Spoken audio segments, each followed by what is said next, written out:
এখন প্রশ্ন হচ্ছে খারাপ চিন্তা আসলে করণীয় কি, এবং খারাপ চিন্তা আসলে আসলে গুনাহ হবে কি হবে না?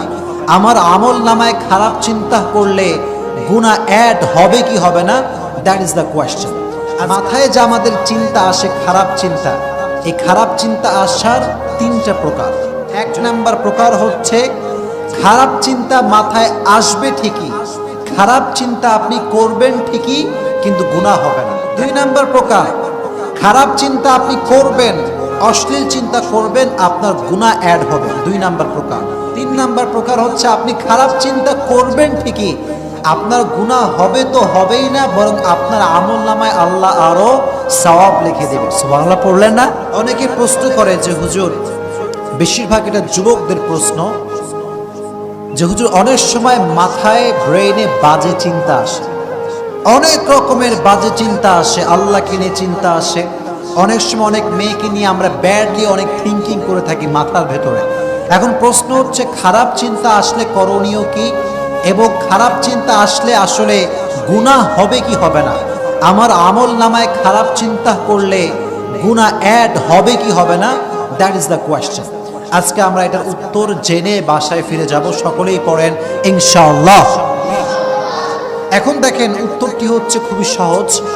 মাথায় যে আমাদের চিন্তা আসে খারাপ চিন্তা, এই খারাপ চিন্তা আসার তিনটা প্রকার। জোরে বলেন কয় প্রকার?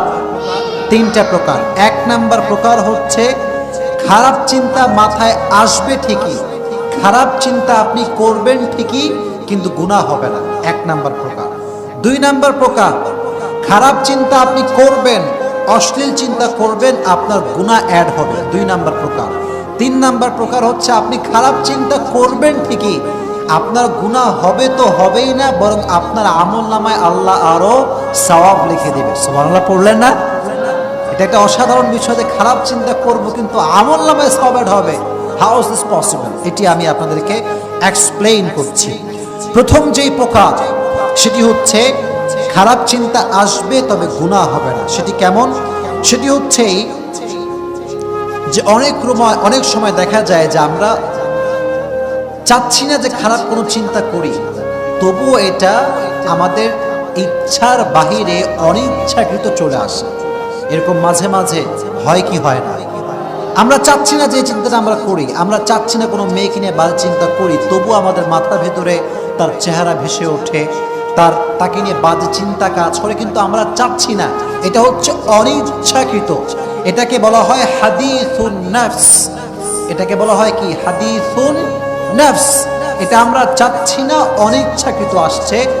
এটার মাসালা হচ্ছে এরকম যে এই চিন্তা করলে অনিচ্ছাকৃত যেটা আসছে, এটাতে কোনো গুনাহ আমল নামায় অ্যাড হবে, এক নাম্বার প্রকার। দুই নাম্বার প্রকার হচ্ছে আমল নামায় গুনাহ অ্যাড হবে খারাপ চিন্তা করলে। সেটা কোন প্রকার?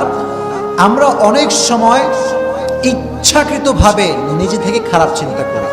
ফর এক্সাম্পল, অনেক সময় আমরা রাস্তাঘাটে চলি, অনেক যুবক রাস্তাঘাটে চলে, কোনো মেয়ের দিকে চোখ পড়ে গেলে সে মেয়েটার যে স্ট্রাকচার, এটা তার ব্রেইনে মেমোরাইজ হয়ে যায়, সেটাকে ব্রেইনে বসিয়ে ফেলে যে মেয়েটা দেখতে কেমন ছিল। অথবা মাঝে মাঝে আমরা অনলাইনে অনেক অশ্লীল ভিডিও দেখি, ওইটা যখন দেখে ফেলি পরবর্তী সময় ঘুমানোর পূর্বে অনেকে ওইটা নিয়ে চিন্তা করে এবং মনে মনে ওইটা নিয়ে খারাপ কল্পনা করে, ইচ্ছাকৃতভাবে করে, এবং এটি হচ্ছে মারাত্মক বড় গুনাহের কাজ।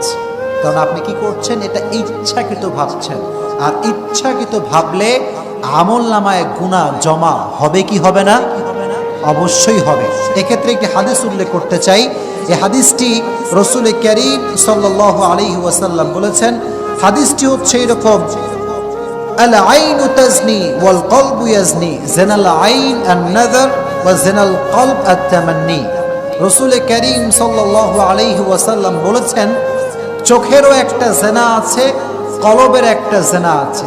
চোখের জেনার নাম হচ্ছে অপাত্রে চোখ রাখা, অর্থাৎ যেটা আপনার জন্য দেখা জায়েজ নাই, ওটার দিকে আপনি তাকালে আপনার চোখের জেনা অটোমেটিক্যালি অ্যাড হবে। এটা হচ্ছে চোখের জেনা।